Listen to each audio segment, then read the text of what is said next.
తమలపాకుతో నువ్వొకటిస్తే తలుపు చెక్కతో నే రెండిస్తా అన్న చందంగా ఇజ్రాయెల్ ఇరాన్ ఖయానికి కాలు దూవుతున్నాయి. దెబ్బకి దెబ్బ తప్పదన్న ధోరణితో వ్యవహరిస్తూ మిస్సైల్ మీద సవాళ్లు విసురుకుంటున్నాయి. గాజాను నామరూపాలు లేకుండా చేస్తున్న ఇజ్రాయెల్ హమాస్ హిజ్బుల్లా సుప్రీం లీడర్లను తుదముట్టించిందనే ప్రతీకారంతో అక్టోబర్ 1న ఆ దేశంపై బాంబుల వర్షం కురిపించింది ఇరాన్. దాదాపు 200కు పైగా మిసైల్స్ ప్రయోగించి నిప్పులు కురిపించింది. అయితే ఇజ్రాయెల్ దగ్గరున్న పటిష్టమైన ఎయిర్ డిఫెన్స్ సిస్టమ్ తో పెద్దగా ప్రాణ నష్టమేమీ జరగలేదని ఆ దేశ రక్షణ శాఖ ప్రకటించింది. ఇరాన్ దాడికి ప్రతీకార దాడి ఉండాలిగా అన్నట్టు 2 రోజుల క్రితం ఇజ్రాయెల్ 100 ఫైటర్ జెట్లతో ఇరాన్ పైకి వెళ్లి ప్రతి దాడి చేసి విధ్వంసం సృష్టించడం ఎవరిని ఆశ్చర్యపరచలేదు. ఈ దెబ్బతో ఇరాన్ క్షిపణి తయారీ కేంద్రాలు మళ్లీ యథావిధిగా పనిచేయడానికి ఏడాది నుంచి 2 ఏళ్ల సమయం పడుతుందని అంచనా. దీనిపై ఇరాన్ సుప్రీం లీడర్ ఖమేనీ స్పందిస్తూ తమ శక్తిని ఇజ్రాయెల్ కు రుచి చూపిస్తామని ప్రకటించారు. అయితే ఎలాంటి దాడులు చేయాలనే అంశంపై సైన్యం ప్రణాళికలు రచిస్తోందన్నారు.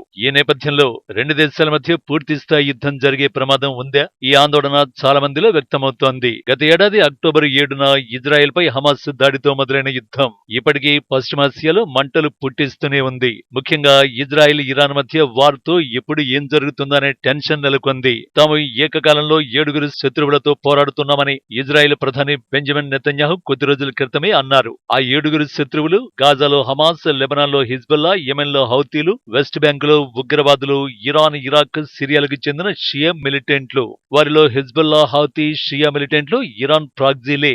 ఒకవైపు వీరందరితో పోరాడుతూ మరోవైపు ఇరాన్తో నేరుగా యుద్ధంలోకి దిగడం ఇజ్రాయెల్ కు అంత మంచిది కాదు. ఏడాది కాలంగా జరుగుతున్న యుద్ధ వాతావరణంతో ఇజ్రాయిలీలు విసిగిపోయి ఉన్నారు. ఇలాంటి పరిస్థితుల్లో పూర్తిస్థాయి యుద్ధం అంటే ప్రజల మద్దతు ఉండదు. ఇక ఇజ్రాయెల్ తో పోలిస్తే సంఖ్యలో ఇరాన్ వద్ద భారీగా క్షిపణులు, డ్రోన్లు ఉన్నా పటిష్టమైన ఇజ్రాయెల్ రక్షణ వ్యవస్థ ముందు వాటి శక్తి తక్కువే.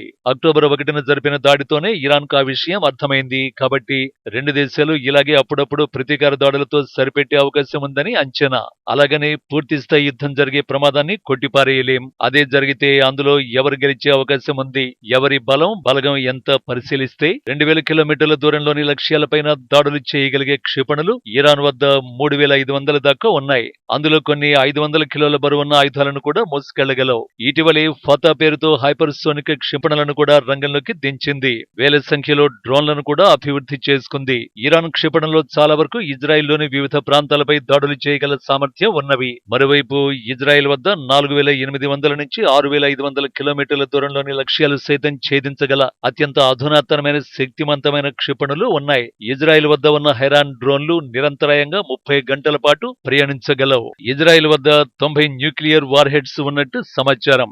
ఇరాన్ వద్ద ప్రస్తుతానికి అణ్వాయుధాలు లేవు. కానీ వారి అణు కార్యక్రమం చాలా అడ్వాన్స్డ్ దశలో ఉంది. పౌర అవసరాల నిమిత్తమే అణు కార్యక్రమాన్ని చేపట్టినట్టు చెబుతున్న ఇరాన్ వద్ద 4 అణ్వాయుధాలు తయారు చేయడానికి సరిపడా అణు పదార్థం ఉన్నట్టు ఐక్యరాజ్య సమితి అణు సంస్థ చెబుతోంది.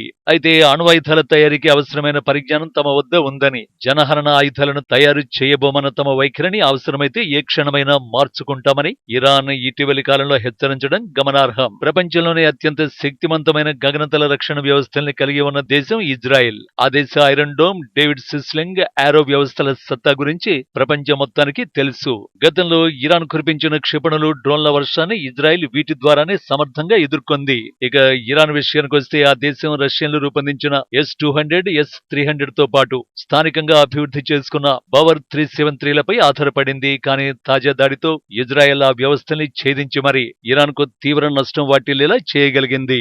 ఇక ఇరు దేశాల సైనిక శక్తి, యుద్ధ ట్యాంకులు, శతఘ్నుల వంటి వాటిని చూస్తే అంకెల పరంగా అన్నింటా ఇరాన్దే పైచేయిగా కనిపించొచ్చు. కానీ టెక్నాలజీ, రక్షణ ఖర్చు, వైమానిక శక్తి, బ్యాలిస్టిక్ క్షిపణులు, అణ్వాయుధాల పరంగా చూస్తే ఇజ్రాయెల్ శక్తి చాలా ఎక్కువ.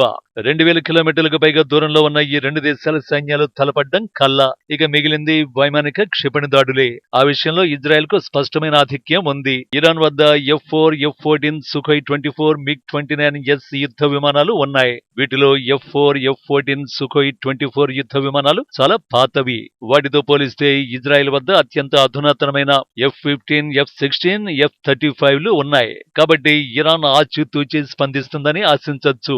ఇజ్రాయెల్ కూడా పూర్తిస్థాయి యుద్ధానికి సిద్ధంగా లేదు కాబట్టి రెండు దేశాల మధ్య ఉద్రిక్తతలు మరింత ముదరకపోవచ్చనే అభిప్రాయాలు వ్యక్తమవుతున్నాయి. అయితే ఇజ్రాయెల్ వాయుసేన దాడిపై ఇరాన్ ఎలా ప్రతీకారం తీర్చుకుంటుందోనని అనుకుంటుండగా ఖమేనీ అనారోగ్యం వెలుగులోకి వచ్చింది. న్యూయార్క్ టైమ్స్ కథనం ప్రకారం ఖమేనీ రెండో కుమారుడు మజితాబా ఖమేనీని వారసునిగా ఎంపిక చేయనున్నారు. ఇరానీ రివల్యూషనరీ గార్డ్స్ కార్ప్స్ కూడా ఖమేనీ వారసుడి ఎంపిక కోసం చూస్తోంది.